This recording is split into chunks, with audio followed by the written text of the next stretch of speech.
आजच YouTube वर लोकशाही भारत न्यूजला सबस्क्राइब करा आणि बेल आयकॉन दाबायला विसरू नका।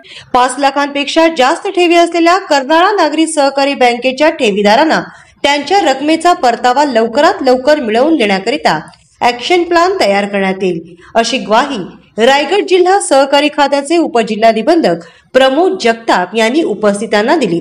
सामाजिक कार्यकर्ते कांतीलाल कडू यांच्या मागणीनुसार कर्नाळा बँकेचे अवसायक बालाजी कटकदोड यांनी सहकारी खात्याचे उपजिल्हा निबंधक प्रमोद जगताप यांच्या समवेत बँक ठेवीदार आणि कर्मचारी यांच्या समवेत 2 वेगवेगळ्या बैठकांचे बँकेच्या सभागृहातच आयोजन केले होते।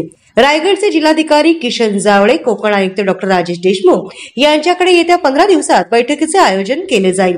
गृह खात्याच्या अध्यादेशाप्रमाणे न्यायालयात सादर करण्यात येणाऱ्या प्रतिज्ञापत्राकरिता तातडीने पावले उचलण्यात येतील, असे जगताप यांनी ठेवीदारांना आश्वासित केले।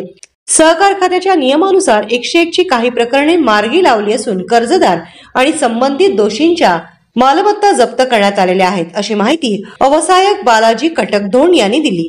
बँकेचे सीईओ प्रवीण म्हात्रे यांनी ठेवीदारांचे वर्गीकृत विवेचन सादर केले। ठेवीदारांनी उपस्थित केलेल्या प्रश्नांवर सखोल चर्चा करून पुढील कार्यवाहीकरिता ठोस आराखडा करण्याचे ठरले। प्रारंभी सामाजिक कार्यकर्ते कांतीलाल कडू यांनी आढावा घेत बँकेच्या आतापर्यंतच्या लढ्याची माहिती दिली। तसेच 5 लाखांवरील ठेवीदारांच्या अडकलेल्या ठेवी मिळण्यासाठी जिल्हाधिकारी कोकण आयुक्तांनी पावले उचलावीत असे मत व्यक्त करून उपजिल्हा निबंधक प्रमोद जगताप यांनी लक्ष घालावे अशी मागणी केली। त्यानुसार बैठकीत निर्णय घेण्यात आले। या बैठकीला पनवेल संघर्ष समितीचे पदाधिकारी किरण करावकर उपस्थित होते। ठेवीदारही मोठ्या संख्येने उपस्थित होते।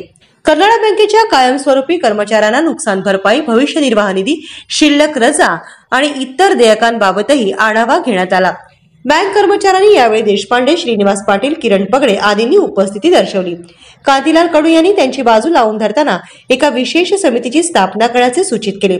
त्यानुसार उपजिल्हा निबंधकांच्या निर्देशानुसार 5 सदस्यीय समितीची स्थापना करण्यात आली। त्यामध्ये बँकेचे 2 अधिकारी आणि कर्मचाऱ्यांच्या 3 सदस्यांचा समावेश करण्यात आला।